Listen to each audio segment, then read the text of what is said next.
Stay tuned. The series is going to wake up your magic. Working on yourself, self-development, inner work, the path of the journey into yourself. When is it and how is it that you stop or recognize that you've got to do some inner work?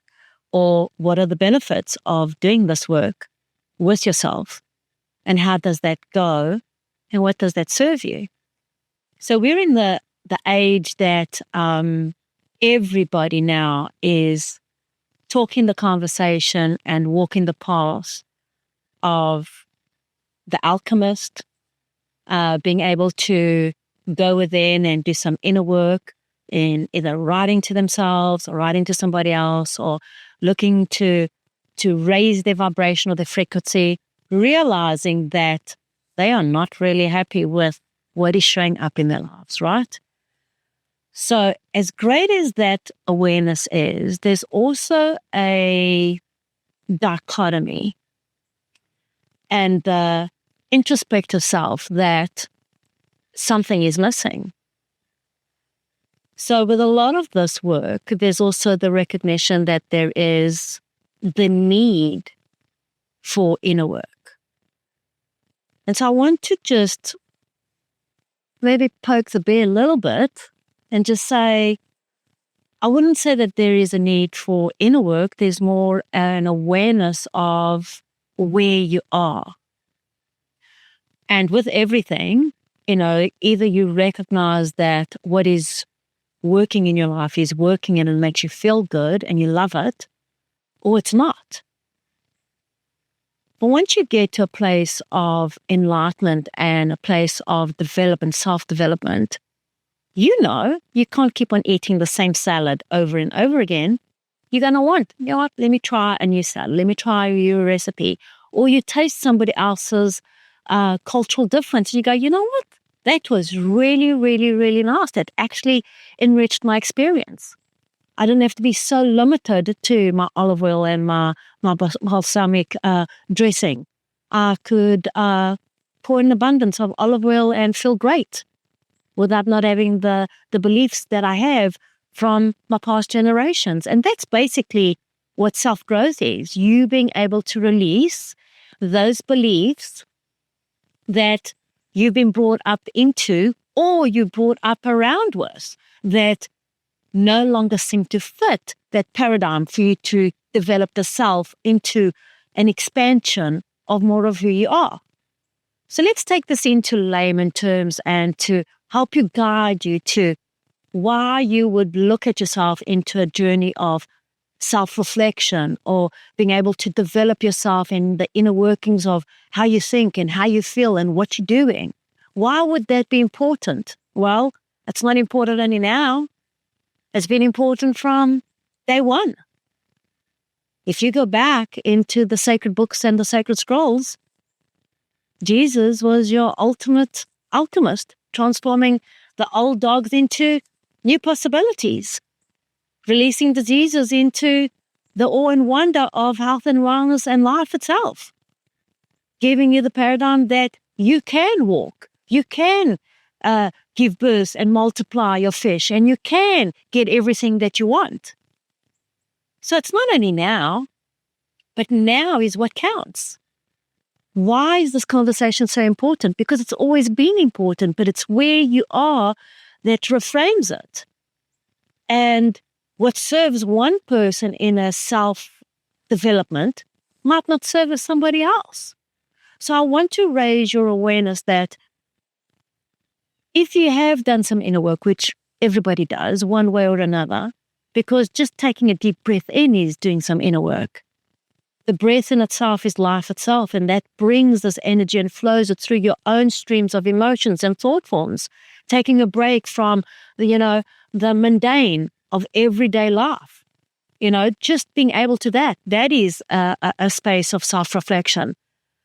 But there are those times that you want to go into detox and you want to go clear up your mental fogness, or you want to go clear up. Nowadays, you need it more now so than ever. Why? Because electromagnetic toxic behaviors are out there. Everybody is out of the box. Okay. And everyone is in this enlightenment conversation of consciousness where everything is becoming one. Everything is becoming one. You better be strong. You better know which thoughts are yours. You better know what you're feeling, and you better know the difference between your feeling and somebody else's feeling. And I like to call that the ray of light of discernment, discerning what serves you to enlighten yourself, or, okay, what serves others on their paths might not be of balance to you. Being able to recognize these journeys and where you are and what is really going on comes to the point of self-recognition and self-care. You've got to care about how you feel. It's never been the age of faking it until you make it. And I think that got overstretched and exaggerated to the point of, it still does. You're not faking something. You're telling your mind, no, I'm not going to care about somebody else's attitude, and I'm going to care about my attitude. But that got exaggerated to faking your whole life and not being who you are. So sometimes you have to say, you know what? I'm going to sidestep and I'm going to be somebody that pulses more of my feeling and knowing what makes me feel good. I'm not going to fake that, because you can't fake what doesn't make you feel good. And you can reach the enlightenment of saying it as many times as you can, okay? But somebody that is shouting out that they're rich and they've got a consciousness of lack and fear and resentment, your money is not going to change you. You're just going to be more of what that money is going to make you. You're going to be a rich, poor person. And this is really important, because other people's words might not fit into your own vocabulary or your system. You have to listen to the self, the body, the mind, the energy, the flow of all of that, because that's important. Understanding what self-care means is taking care of how you think and taking care of how you feel and taking care of the journey that you go on. Going on a hike that's going to take you through the mountains filled with copperheads and roaring bear grunts and, the possibility of any spiders, and breaking through those fears might not be timely if you haven't taken care of underlying and undercurrent fears of your own, because all you're going to be doing is stressing out your own ability of success and mastering your ability of equilibrium whilst going through those spaces. If you know something is going to make you fearful or angry, don't avoid it, but don't go into it. Be aware. That's called now self-growth. Be aware of where you are. Because adding the poisons to the poison pot might not be the antidote that works for you. Some people can do cold turkey. Some people cannot. And what works for somebody and what works for somebody else might not work for you. The author of somebody else's life must not be your author. And that causes you now to take a step into your own personal awareness and your personal growth. You've got to be moving through your own grid. Allow your thoughts to evolve. Allow those truths not to be truths anymore. Allow those emotions to shift. But the path of self-development takes an introspective of understanding who and what you are. You can only reach that potential and be on that path of enlightenment when you are giving yourself the vision and the permission of that vision being met by something that you truly want, not something that you fear. And that is a big conversation in itself, because it takes you to being connected and understanding that you're so much more in this lifetime And that specifically right now in this grand time of awakening where we are in being human and being human beings, we are in the thrill of the balance between science and spirituality. We're not in the dark ages. We're in the ages of enlightenment. We're in the ages that how I connect to myself matters mostly to me, but it does have the opportune exchange and ripple effect to impact somebody else. So when you're conscious and aware that you're having a bad day, then it's time for some self-responsibility, okay, in this grand age of awakening, that you take care of that emotion so that that emotion doesn't become somebody else's tsunami or emotional breakdown because they're not as strong that you might have been through your own experiences. So if we all do just a little bit of inner work and just pause more often and discern a lot more, which are what I call your rays of light, then you're able to hear the signals from the universe corresponding with you and giving you the signs and the signals, okay, of this non-physical interaction of the true alchemy that we are all in search of, which is our higher potential and self that lives in the space of becoming. This is a significant time on the planet, and you and me and all of us as human beings are being that. But in those moments that we choose not to be that, then we need to be responsible. Not in the blaming game, not in the anger games, okay, not in the hatred games, but responsible for maybe the ugly energy that you shed along the way. Learn to maybe fake those smiles a little bit deeper that you do get to smile and feel that again. Maybe what you need to start faking is fake how to feel good. You know, fake it that you are actually in love with yourself and fake it that until you're not faking anymore. If you are going to use the faking syndrome, which is clearly out there, but you want to pay attention. Because if you're trying to smile and you can't smile, then that is a passage you want to go, not to go look back why you're not smiling. You're not smiling because you obviously you don't feel like smiling, or your thoughts are not of smiling effects. But I would bring that smile back and do everything that I can as a spiritual warrior, as a warrior of defense, so that you're able to break those thought forms or that energy around any shadows within yourself. Because if you're feeling the sadness, or if you're feeling the hatred, or if you're feeling the anger, those are signs. Go for a walk. Breathe it out. Your breath is your number one tool. How do you get back to your center? You breathe it in. And you breathe it in until you still your mind. You breathe it in and you keep on breathing it in.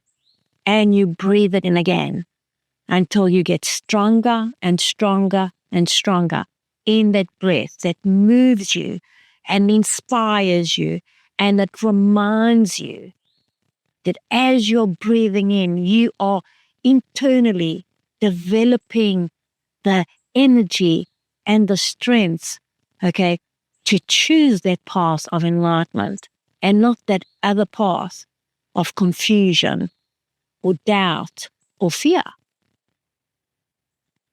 Self-care and the journey to self-enlightenment starts with your breath. It is of utmost importance, if you allow that to be, but in the understanding of it. Taking the space of you being who you are for granted is such a oh my goodness, sloppy way of thinking, right? So just being able to understand that and to know that there is a divine protection. There is a shield of benevolence around you, because that is life force energy. We're just here as the ones experiencing all the things that are possible. So learn to be in your life and growing as you're living. I'm seeing so many people withdraw themselves from their lives to clear it all up. You've got to be doing both. You've got to think, you've got to feel, and you've got to do. And you've got to breathe as much as you've got to eat, and you've got to live, and you've got to experience, you've got to laugh, you've got to cry, you've got to do it all. This is the age of diversity, the richness. If you can only be happy by yourself, well, then you're going to create moments that you're going to believe that you're only going to be happy by yourself. If you cannot be centered in this true center in the storm of chaos, well, this is what this planet is about. It's teaching you how to do that.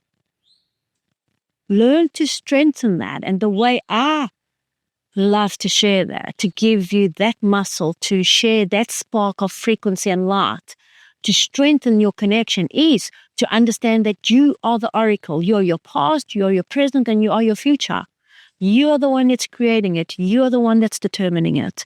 You're the one that's making it. You're the one that's going to pulse it. You're the one that's going to take it away. You're the one that's going to give it. You're the one that's going to do whatever it is.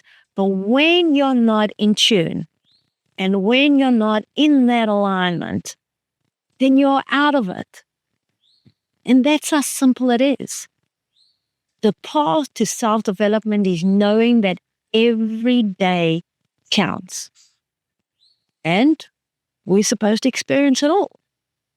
Experiencing sadness because you are sad. Experiencing anger because you are angry. This is your emotional body giving you signals that you're alive.